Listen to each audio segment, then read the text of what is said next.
राजमाता जिजाऊ, स्वराज्याचे संकल्प शहाजीराजे भोसले, अखंड महाराष्ट्राचे आराध्य दैवत छत्रपती शिवाजी महाराज। एका हातात तलवार आणि दुसऱ्या हातात लेखणी घेऊन जन्माला आलेले आपले छत्रपती संभाजी महाराज। थोर थोर समाज सुधारक महात्मा ज्योतिबा फुले, सावित्रीबाई फुले आणि डॉक्टर बाबासाहेब आंबेडकर या सर्व महामानवांचं मी विनम्र अभिवादन करतो आणि मी शिवराज निशिकांत भोसले माझ्या भाषणाला सुरुवात करतो। माझ्या भाषणाचा विषय छत्रपती शिवाजी महाराज आणि त्यांच्या जीवनातील काही प्रसंग। एकदा छत्रपती शिवाजी महाराज स्त्रियांचा खूप आदर करायचे। म्हणूनच प्रबोधनकार ठाकरे लिहितात, तुम्हाला पौर्णिमेच्या चंद्रावर डाग दिसेल, पण छत्रपती शिवाजी महाराजांच्या चारित्र्यावर एकही डाग दिसणार नाही। छत्रपती शिवाजी महाराजांच्या चारित्र्यावर एकही डाग दिसणार नाही।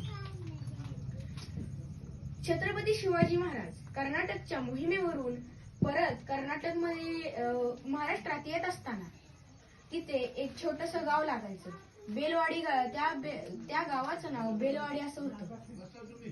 त्या गावात एक किल्ला होता आणि त्या किल्ल्याची ठाणेदारी मल्लम्मा देसाई होती। तेव्हा छत्रपती शिवाजी महाराज पुढे चालत होते आणि मागे राहिलेल्या मावळ्यांना वाटलं की जाता जाता हाही किल्ला जिंकून जावं, म्हणून ते मावळे त्या किल्ल्यावर तुटून पडले आणि मल्लम्मावर चाल करून गेले। पण मल्लम्मा सुद्धा चिकाटीची व जिद्दीची होती। तिने त्या मावळ्यांवर प्रहार केला आणि त्या मावळ्यांचा पराभव झाला। मावळे म्हणाले, एका स्त्रीच्या हातानं मावळ्यांचा पराभव होणे हे शक्य आहे का?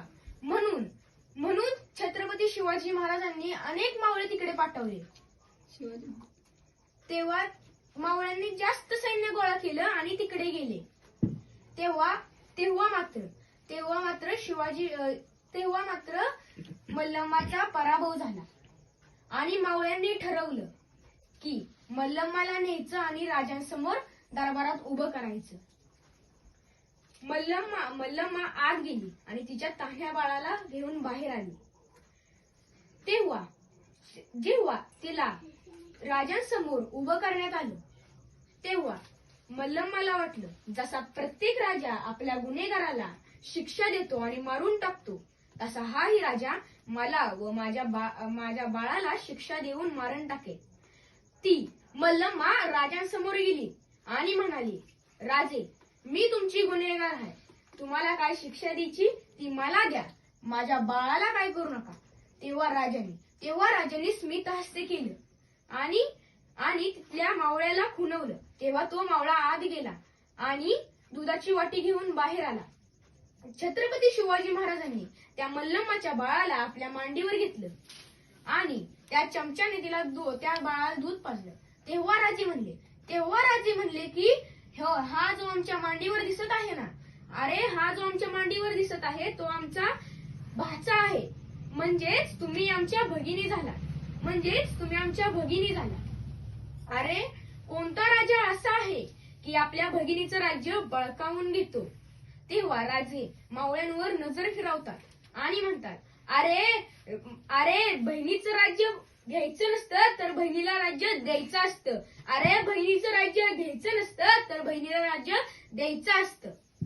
त्याही काळात छत्रपती शिवाजी महाराजांनी मल्लम्माला तिचं राज्य परत दिलंच, पण तिचा बांगडी व चोळी भरून तिचा सन्मान केला आणि परत तिच्या राज्यात तिला परत सोडून आली।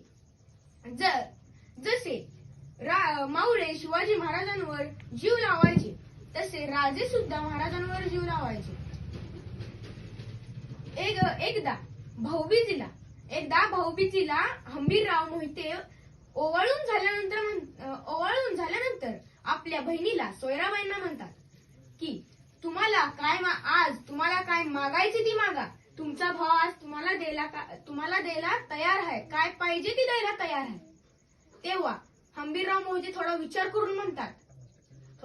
करतात आणि म्हणतात, ताईसाहेब माझा जीव मागू नका, कारण की तो तर आम्ही कधीच शिवाजी महाराजांच्या चरणी अर्पण केला आहे।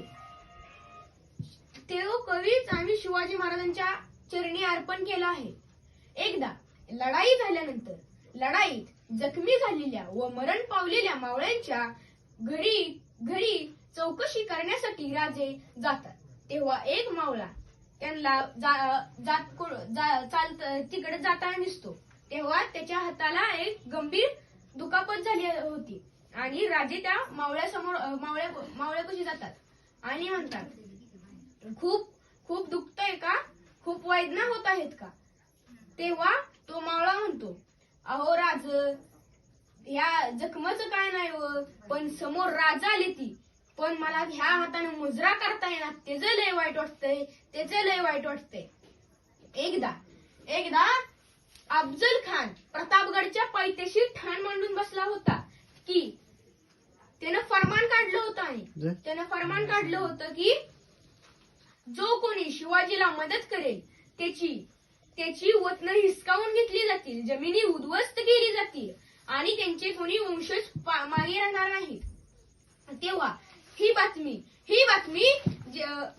जेदेनला कळताच ते थेट राजांपाशी पोहोचतात आणि सांगतात.